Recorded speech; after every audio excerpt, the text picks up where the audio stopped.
So as my primary job, I teach English to adults, and I primarily teach online because it's just really way more convenient for everyone. And adults don't have problems focusing on a computer screen for an hour, whereas like kids kind of do, but adults are really short on time. So just online works better for everyone.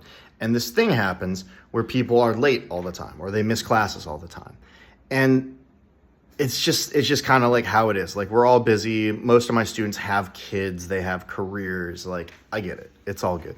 And I had this one student that whenever they were late, they started giving like this like long explanation of why they were late.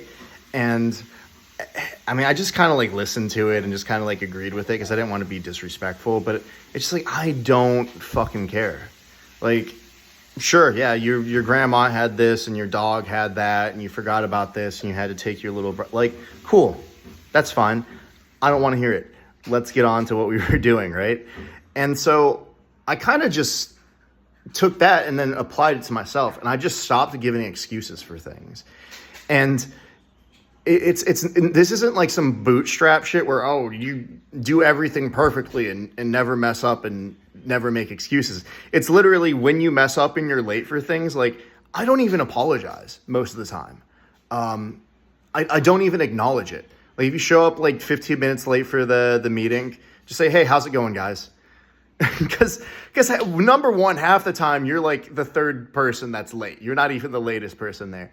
Number two, just no one fucking cares, dude. And everyone gets it. Everyone's late once in a while. Now, obviously, it becomes like a pattern. Like, you might have to start giving it some excuses. But number three, like, just use positive language. Like, you can say, hey, thanks for your patience, instead of sorry I was late. Sorry I was late, negative.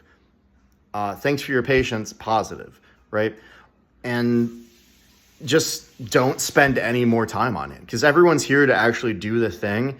And anything you do to like tell a story or like give an excuse or a reason, even if your excuse is perfectly good, is just you being more late, because you can't actually start doing the thing until you're done giving the excuse. And at the end of the day, no one cares about your excuses. They just care about your results, right?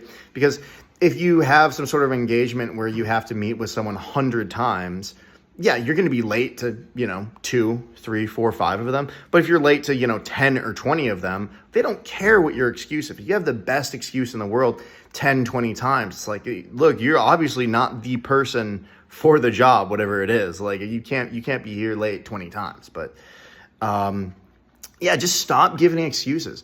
And then people, and the craziest thing is, like, I'm such a polite person. I want to give an excuse every time. I want to say, sorry about this. I'm really sorry. Your time is so valuable to me. I apologize. And then they just don't care. They don't even bring it up. They're just like, I couldn't fucking care less. And a big part of that is just realizing people are so self-absorbed. People are like 100% of the time way more concerned with yourself than they are with you.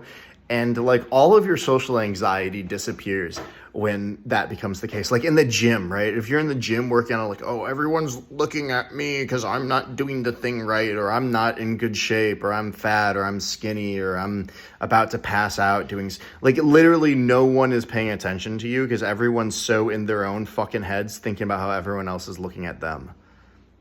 So, yeah.